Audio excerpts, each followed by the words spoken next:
منتخب المغرب احسن من اقوى بكثير، يلعبوا مليح، تري بون ايكيب، يعني لو معروفين المغرب ربما احسن منتخب عملاق، اكثر منتخب واقعي في هذه الدوره، ما يبحثش على الاداء الجميل. ايضا نفس الشيء كان ممتاز جدا، كان واقف حاضر، ما تلقاش في الثمن النهائي، هدف مقابل صفر، ما تلقاش في الربع النهائي، ما تلقاش في المباراه الثانيه.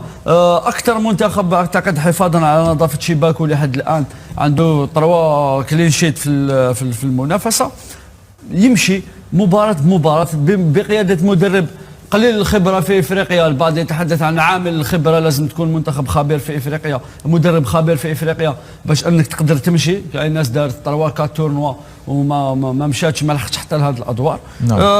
يلعب على امكانيات 3 مدافعين محوريين، لاعبين ابرز نجوم هذا المنتخب. كاين وسط الميدان راهو القائد، افضل لاعب يقدم وسط الميدان دفاع. نعم، يقدم برادفورد، يلعب في برادفورد. نعم، يقدم في دوره في المستوى.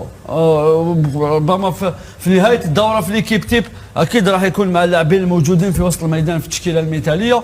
منتخب واقعي، يدافع جيدا، يستغل الفرص، عنده سرعه كبيره، عنده الثقل هذاك لو يوضعوا. لا يوجد اي لاعب محلي في التشكيله الاساسيه. اللاعبين المحليين هما، وزاد غاب لهم لاعب اخر بسبب الاصابه، وبقاو قوه. واحد من افضل المهاجمين في اوروبا، وفي بدايه هذا الموسم مع ثقله كبير وكبير جدا على دفاعات الخصم. شفنا كيفاش ضغط في اللقطه تاع الهدف اللي داها وسجل الباس لور على لي ديفونسور. دوره كبير وكبير جدا في الهجوم. نعم. ذكرني بالدور اللي بوتاتر كان يلعبوا بونجاح في 2019 كيفاش نعم. كان ثقيل على الدفاع. حتى الخطه المنتهجه كانت الاقرب يعني على الورق وعلى الميدان، يعني كانت الاقرب باش تاهل للدور النصف النهائي. ما ننساش باللي عندها 3 كؤوس، جو كروا 94 2013 دا وين خداو الكؤوس هذه، وين تلقاها توجور حاضره.